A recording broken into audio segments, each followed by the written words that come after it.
my God, they could learn a little bit, that there's a little bit of background to this. They could understand what the U.S. is. They could understand what it means for my country, the United States, to have been engaged in 100 regime change operations since the end of World War II. 100. These are documented. This is, you destabilize regimes, you make coups. This is the game.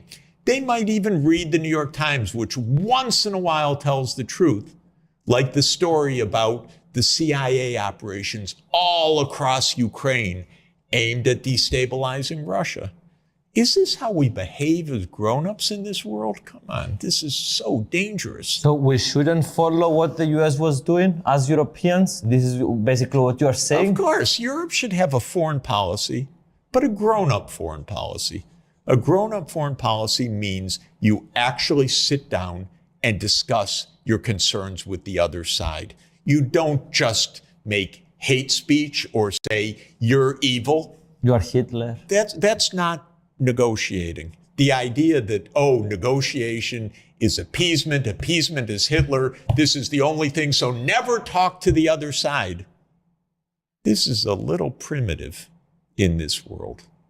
Really primitive. But what's sad, I love Europe, and I am trying desperately for years to say to Europe, the U.S., you're going to put everything in that hand. You don't understand how the U.S. works. I'm sorry to say I was right. Now they're running. Oh my God, how could they do this? And I would say, how could you not understand? Maybe because I'm an American, I've lived through the Vietnam War. I've lived through the Contra Wars. I've lived through the 2 Iraq wars. I lived through the U.S. destabilization of Syria. I've lived through the U.S. destabilization of Libya. I've lived through the U.S. invasion of Afghanistan. I've lived through the U.S. complicity in this massacre underway in Gaza. I've lived through every one of these. What would they like to know? That that's their great ally and shared values and all the rest? No, I'm afraid not. Europe needs a foreign policy. So I'm stupid, 24 years old, even though I'm a member of the European Parliament. But can you explain me simply how should we think about foreign policy as Europe? Because we don't really have a common army. This is a bit complex. How we should act as foreign policy, in your opinion, in Europe? Yeah, first of all, it's a complicated, multipolar world with many great powers, not one. So it's not just the United States, but it's also Russia, it's China, it's India, and it should be Europe. Europe is a region of 400, of course, Europe is a region of 450 million people.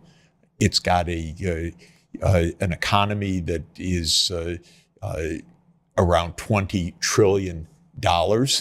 It is the center of world culture and civilization, and it has foreign policy needs and risks. And just saying, okay, we let the U.S. take care of all of this is not going to work. How's it going to work if the U.S. invades Greenland? Is that going to work very well? How's it going to work if the United States threatens Europe in countless different ways, which it might? How's it going to work when the U.S. has diplomacy with Russia and Europe does not? Even though Europe and Russia are on the same continent, the United States is thousands of miles away. How's that going to work? So Europe needs to act like Europe. If Europe acts like 27 individual countries, I'm sorry, it's going to get picked to pieces. I'm sorry about that. That, in fact, not only am I sorry about because everyone will disagree, right? Well, everyone will disagree. And yeah, there's Russia, there's the United States doing this demand, there's this one making this demand, there's this one making this demand, internally disarray. How can that be to Europe's advantage? And, you know, as I study American history quite a bit, we had an experience, although it was more than 2 centuries ago. The United States started, as people know, as British colonies. There were 13 of them. Some had been set up by royal charter, some had been set up by migrants, and there were but 13 distinct colonies. They united for the purpose of fighting for independence, starting around 1774, 1775, and then the Declaration of Independence in 1776. With French help, they beat the British. Without French help, by the way, no America as an independent country. But with the French help, France being a major power at the time, the British said, okay, have your independence. Treaty was reached in 1781. What happened then was something like the European Union. The 13 formed a kind of union, but it was a confederation, and the governing constitution was called the Articles of Confederation. It was very weak. You needed unanimity. The taxes were only at the state level, not at the federal level. There was no national defense. There was no national treaty making. It's a lot like Europe. You know, you need unanimity on all of these issues.